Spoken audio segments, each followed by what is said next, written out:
Hey all, hope this video finds you great. I know it finds you well. Today we're going to talk about something a little bit different. We're going to talk about 2020 income goal, 2021 income goals, and benchmarking that against 2018, 2019, and maybe a little bit of since I've started my portfolio in around 2012, 2013 timeframe, and really building that to build a projection as to where I think I'm going to be in 5, maybe even 10 years or so. And I made a video about this probably 2 to 3 months ago. It was a little bit different. I didn't necessarily have as much of an idea as to where I was going to be in 2020 in terms of my income goals. I think 2 to 3 months ago when I made that video, it was still relatively new in terms of thinking about what I wanted my goals to be. And also I think I was being slightly conservative. I think where my portfolio got to in 2019 was somewhere where it started to really hit a maturity.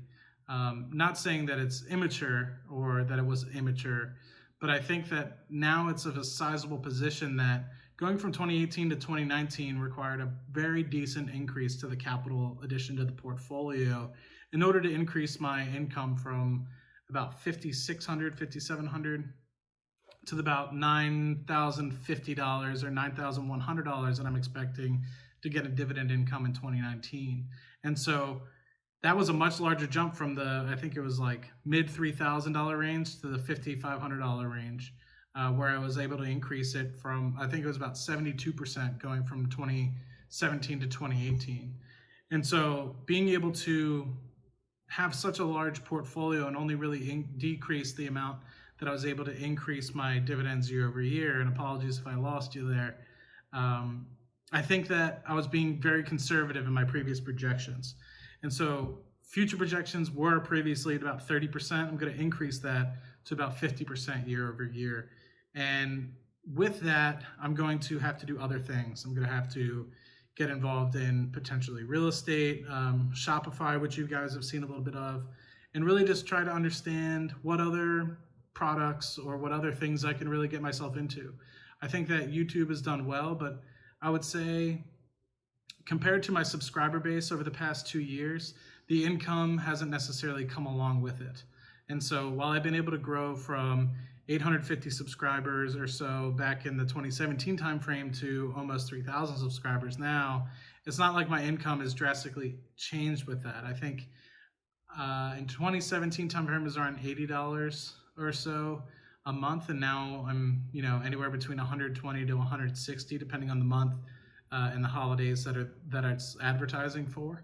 And that's no impact on you guys or any negativity around you guys. That's all me. That's me not providing the content or me not showing what people enjoy and getting the subscribers and the views that I should. And so that requires me to change, and that requires me to do something a little bit different. And with that, I think that requires me to refocus my strategy, not necessarily saying I'm going to quit YouTube or anything like that, but I think it's something that I need to focus more on. I need to be more succinct. I need to have more structure to the videos. And so, and try something else different, like this video camera that you're seeing today. This isn't really a video camera per se, it's more of an iPhone 10, but trying to get more of a one-on-one feel with what we're doing.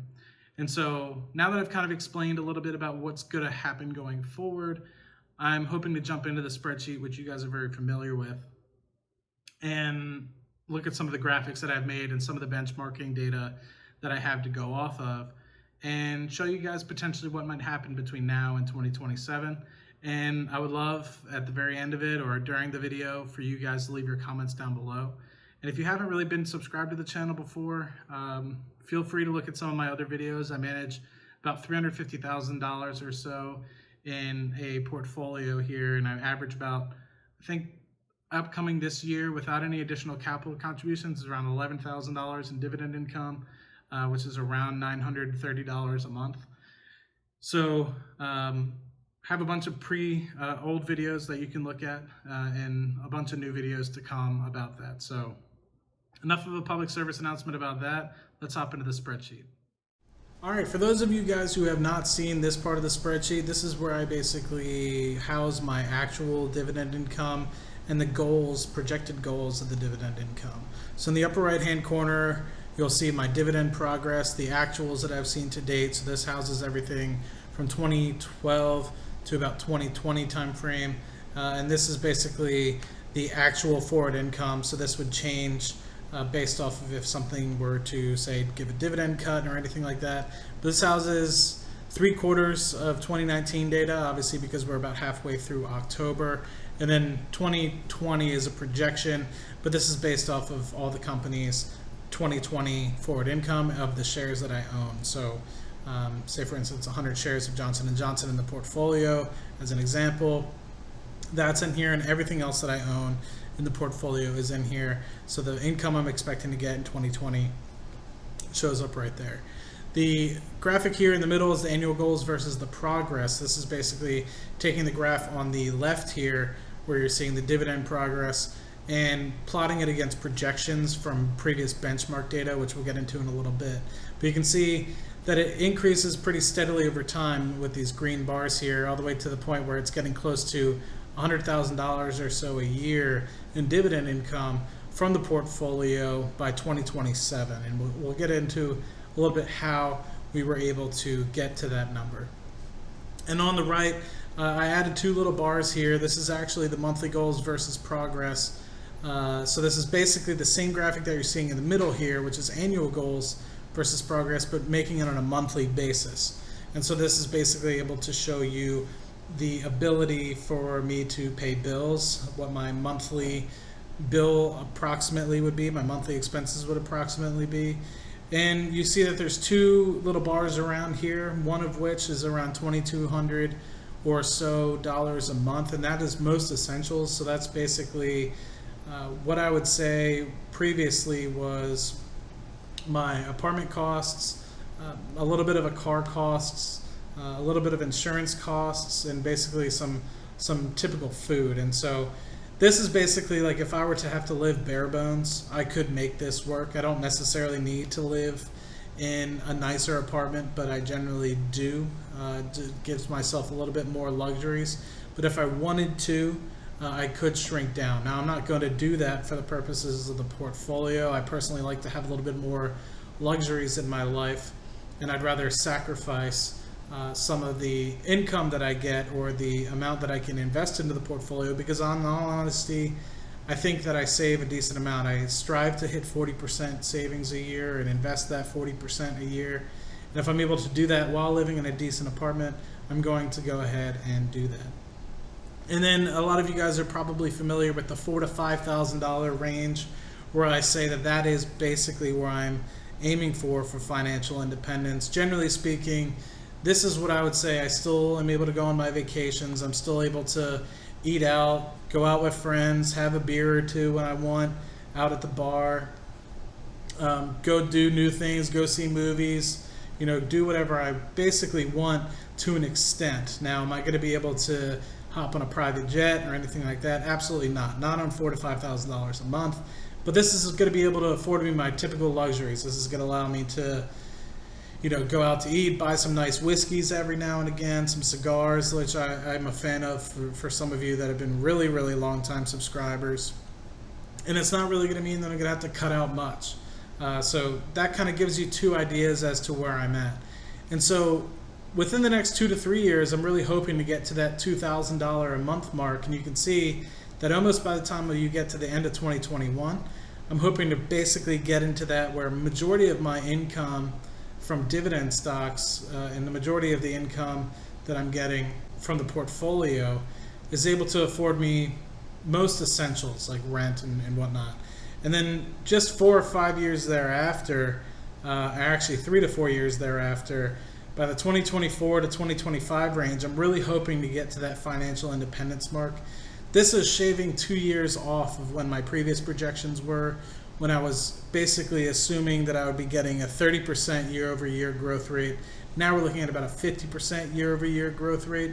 So you can see every 2 years, basically the dividend income is going to be growing by 2x. So you'll see by 2021, it's around 21,000 or so, and the next time you basically see it in 2 years is going to be 42,000 or so. So the little bit of income or the benchmarking data that supports this is down here below. You can see it gets a little crazy here in the short term, and it looks like I was misspeaking earlier. Just the next 2 or so years, I'm increasing from say 55 to 50%, and then thereafter it's still 30%. But I think previously what it was around 27 or so percent. So this is increasing a little bit. And that big push over the next couple years, which is really realistic, that is going to be what really changes the forward projections.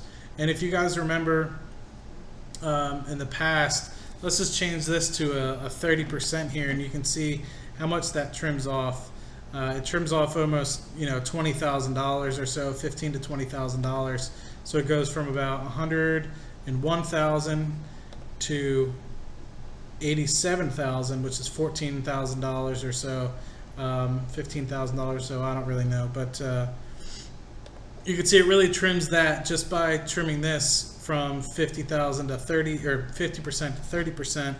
And so what I'm really trying to show here is the stair-stepping of the portfolio. I was probably getting ahead of myself a little bit earlier in the video when I was talking about being able to consistently grow the portfolio by 50% a year. I don't know why I was thinking that. Maybe that can be something like an aspirational goal. But getting the portfolio to the point where I need to increase it by 30% per year once the portfolio hits around $600,000 makes a lot of sense. You can see here that we're looking at the yearly income goal, of which by next year we're looking at about $14,000, and then the year thereafter $21,000 in 2021. So 21,000 by 2021 got a nice ring to it there, and that requires a 55% year-over-year increase from 2019 to 2020, and then a 50% year-over-year increase from 2020 to 2021.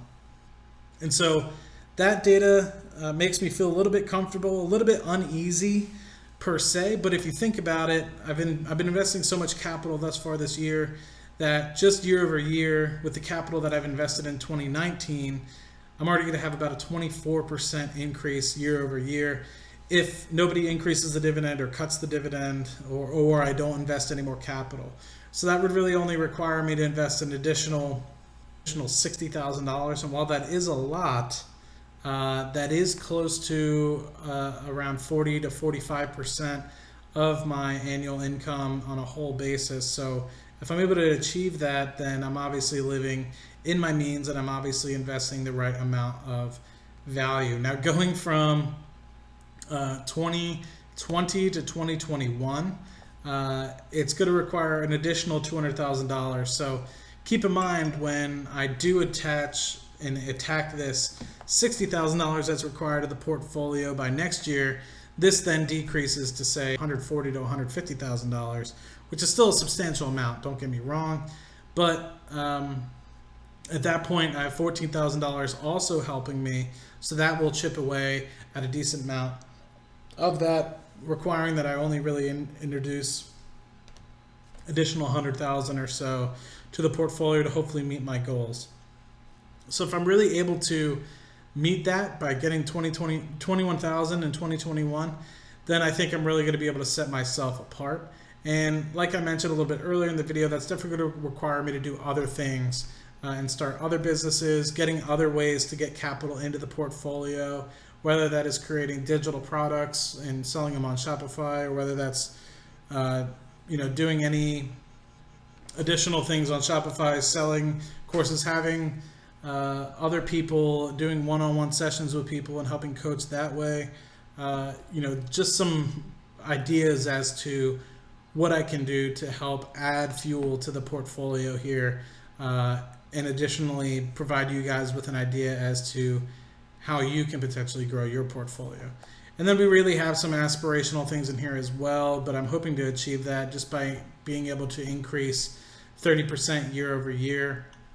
And like I showed you a little bit earlier, even just increasing from 30% year over year from 2021 to 2022 is going to require an additional 130 some thousand dollars of capital into the portfolio, going from $207,000 required in 2021 to $340,000 required in 2022. And you can see it even gets astronomically larger as you go additional 30% every single year, because you're able to increase 30% off of a larger portfolio size. So anyway, pretty optimistic goals here, but I'm hoping that I can at least get an idea over the next couple years of where I can be. And I'm hoping that this doesn't discourage me, but rather it encourages me to increase and meet my goals of dividend income and my personal development goals that I've put onto paper. And so I'm hoping that I'm able to get a good idea as to where I'm at here. Worst case scenario, I will be able to get about $1,500 or so or more in 2021. But like I said, I'm aiming to get around $5,000 in 2025 timeframe. And if you go back to the goals and actuals here, and you go to the 2025 timeframe, you can see we're hoping to get to that financial independence zone by the end of 2025. So that's really the update here, trying to shave off 2 or so years till I hit my financial independence goals. And who knows? I mean, I might get 2 or 3 years into this and say, you know, my priorities have changed. I'm getting $2,000 to $3,000 a month in dividend income. I want to use that for play money and you know, still do more investing, but I might want to slow down. I might say, you know what, I'm being too optimistic. I'd rather live in the moment more so. But that $2,000 to $3,000 would be a huge benefit to my wallet every single month, whether that's just paying cell phone bills or paying for partially for rent or all of rent maybe, or even helping fund real estate deals or anything along those lines. It will allow me to put a little bit more cushion into my monthly pocket and monthly cash flow, allowing me to concentrate maybe more on things that are slightly more important, and whether that's continuing to grow the portfolio or transitions more to relationships, family, or whether that transitions more to focusing more on my job and focusing less on materialistic things. You know, it's all up in the air. So really appreciate you guys stopping by the channel. It always means a lot to me. If you haven't yet, please hit that subscribe button. We talk about videos like this, or we show videos like this all the time. And yeah, I think that's it. I'm gonna call it a night, and I'll see you guys on the next video. Cheers.